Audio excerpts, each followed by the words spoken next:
Assalamualaikum warahmatullahi wabarakatuh. Halo, apa kabar pemirsa Silampari TV? Senin ketemu lagi sama aku di Silampari Sepekan, Minggu 31 Juli 2022. Banyak berita-berita pada yang kami injuk ke sama pemirsa selama satu minggu kah. Bersama aku mengedi kala Silampari Sepekan, selakabar.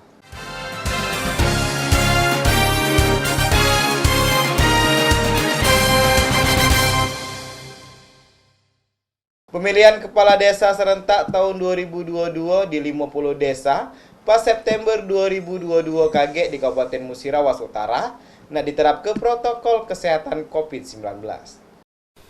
Pilkades serentak tahun 2022 akan digelar pada September 2022 mendatang. Pada Pilkades tahun ini ada sedikit mengalami perubahan regulasi pada pelaksanaan Pilkades.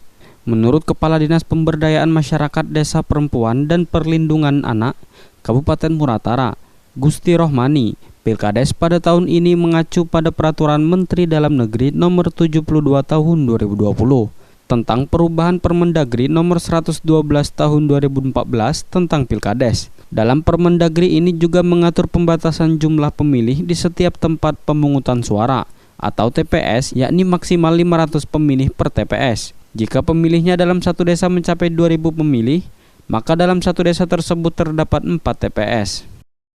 Penanganan COVID-19 agar tidak menyebarluaskan kepada masyarakat.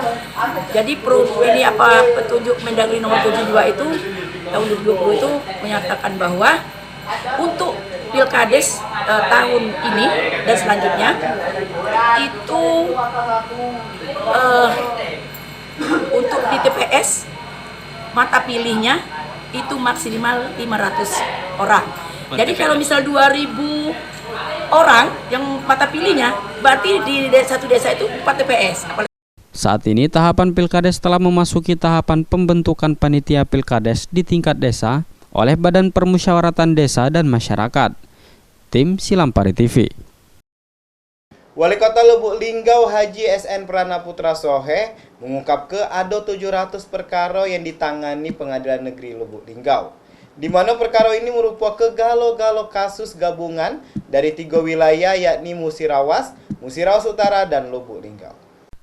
Wali Kota Lubuk Linggau Haji SN Pranaputra Sohe mengatakan, sebanyak 700 hingga 800 kasus perkara yang ditangani oleh Pengadilan Negeri Lubuk Linggau merupakan gabungan dari 3 wilayah, yakni Lubuk Linggau, Musirawas, dan Muratara. Nanan sapaan Wako ditemui seusai acara tasyakuran kenaikan kelas Pengadilan Negeri Lubuk Linggau menyebutkan, jika kasus perkara yang ditangani Pengadilan Negeri asal Lubuk Linggau hanya sekitar 20% saja. Selebihnya adalah kasus gabungan dari MLM. Pertama, saya mengucapkan selamat untuk Pengadilan Negeri Kota Lubuk Linggau yang sudah naik kelas dari kelas 1B ke 1A ya. Dan ini tentu menambah nambah hasanah dari peningkatan status instansi vertikal di Kota Lubuk Linggau. Pengadilan Negeri sudah 1A, Kejaksaan sudah 1A, insya Allah Kapolres juga akan jadi Polresta, Kodim juga akan jadi Kodim Kota, insya Allah ya. Dan kita sudah banyak ya, instansi yang lain juga, ada meteorologi, ada BPOM ya, dan insya Allah imigrasi juga. Jadi Kota Lubuk Linggau dalam upaya peningkatan pelayanan di sebagai bidang ini sudah disiapkan dengan infrastruktur dari instansi vertikal ini sendiri. Dan untuk PN ini tentu kita juga akan mensupport lagi ya, karena kenapa ya, kita tahu bahwa PN ini kan banyak perkara-perkara yang memang sekarang tidak harus dengan tatap muka, sekarang kan sudah bisa dengan onlineisasi digital kan. Tentu ini yang sedang dikembangkan terus oleh PN Lubuk Linggau dan kita support itu. Dan kita ucapkan terima kasih karena itulah bagian daripada peningkatan inovasi pelayanan kepada masyarakat.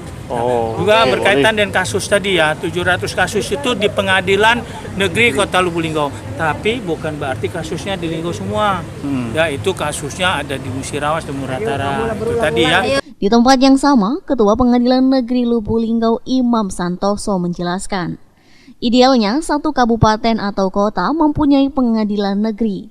Namun, untuk saat ini Pengadilan Negeri Lubuk Linggau membawahi 3 wilayah MLM. Dikarenakan di Musirawas dan Muratara belum adanya kejaksaan yang dapat menghadirkan terdakwa. Bahwa normatifnya atau yang idealnya satu kabupaten kota punya satu pengadilan negeri. Cuma karena kita sekarang ini pengadilan negeri membawahi 3 wilayah daerah, Kota Lubuk Linggau, Musirawas, dan Musirawas Utara, tentunya aplikasi atau inovasi yang kita ciptakan tersebut harus juga disesuaikan dengan karakteristik wilayah kita yang cukup luas. Kurang lebih pada normatifnya tadi kan kata Yang Mulia Ketua Pengadilan Tinggi, setiap daerah itu normatifnya ada satu pengadilan. Cuma perlu diingat bahwa fungsi pengadilan kalau dalam perkara pidana nih, contohnya perkara pidana itu kan terdakwa itu dihadirkan ke persidangan oleh penuntut umum pada Kejaksaan Negeri. Sementara Kejaksaan Negeri sendiri di Musirawas dan di Musirawas Utara belum ada. Sering ada pertanyaan kepada saya dari pimpinan, kenapa PN Lubuk Linggau tidak memekarkan wilayah? Saya jawab karena di Musirawas dan di Musirawas Utara itu belum ada kejaksaan. Bagaimana kami mau bersidang di Musirawas Utara dan Musirawas kalau belum ada kejaksaannya yang menghadirkan terdakwa nanti siapa? Artinya Raiza Meldalianti, Silampari TV. Apron Bandara Silampari nak diperluas jadi 6.000 meter persegi. Rencana ini nak direalisasi ke Agustus 2022 mendatang. Wali Kota Lubuk Linggau nak beraudiensi dengan Menteri Perhubungan dulu. Wali Kota Lubuk Linggau Haji SN Prana Putra Sohe mengatakan, tempat parkir pesawat Apron Bandara Silampari Lubuk Linggau akan diperluas menjadi 6.000 meter persegi. Nanan, sahabat akrabnya, menjelaskan, rencananya 1 Agustus 2022 akan audiensi kepada Menteri Perhubungan terkait dengan Apron Bandara Silampari tahun ini akan dikembangkan. Menurut Nanan, selama ini sudah ada 3 pesawat yang bisa standby. Sekarang ditambah lagi kurang lebih 5 atau 6 pesawat. Apron, insya Allah tanggal 1 ini Agustus saya akan audiensi kepada Pak Menhub. Karena kita bersyukur Apron kita tahun ini dikembangkan dan ditambah lagi 6.000 meter persegi. Jadi selama ini ada 3 pesawat yang bisa standby, sekarang ditambah lagi kurang lebih jadi 6 pesawat atau 5 pesawat. Dan saya sedang berharap, karena ini pengembangan ini baru tahap 1, saya berharapnya nanti tahap 2 bisa dilanjutkan lagi untuk 6.000 meter persegi lagi ke depan. Dan artinya nanti ada taxiway, jadi ada jalan masuk, ada jalan keluar untuk pesawat, sehingga pesawat di Lubuk Linggau bisa parkir sampai kapasitas 6 pesawat. Nah, saya juga berharap seperti disampaikan oleh Pak Menteri, waktu itu saya beliau kunjungan ke Linggau juga menyampaikan bahwa tahun depan akan dibantu untuk perpanjangan bandara. Nanan menambahkan, pengembangan ini baru tahap 1, selanjutnya tahap kedua bisa dilanjutkan lagi untuk 6.000 meter persegi lagi ke depan. Raiza Meldalianti, Silampari TV. Pendangdut Nela Karisma sukses menghibur ribuan penonton pesta musik istimewa dalam rangka Hari Ulang Tahun Bayangkara ke-76 dan Korem 044 Gapuh ke-41 di lapangan Ekskompi Kota Lubuk Linggau. Dalam rangka merayakan HUT Bayangkara ke-76 dan Korem 044 Gapo ke-41, pedangdut cantik asal Jawa Timur Nela Karisma jadi magnet konser pesta musik istimewa di lapangan Ekskompi Kota Lubuk Linggau. Ribuan penonton memadati lapangan Ekskompi sejak sore hari. Istri Dori Harsa itu sukses membawakan sejumlah lagu populernya, di antaranya Pamer Bojo dan Cendol Dawet dan lain-lain. Berkat penampilan Nela secara live diiringi grup band dengan tata lampu spektakuler pada Sabtu malam Minggu, menggoyang ribuan penonton yang mengeluh-elukannya. Nela yang tampil ramah saat berinteraksi dengan penonton hingga ikut bernyanyi dan berjoget bersama.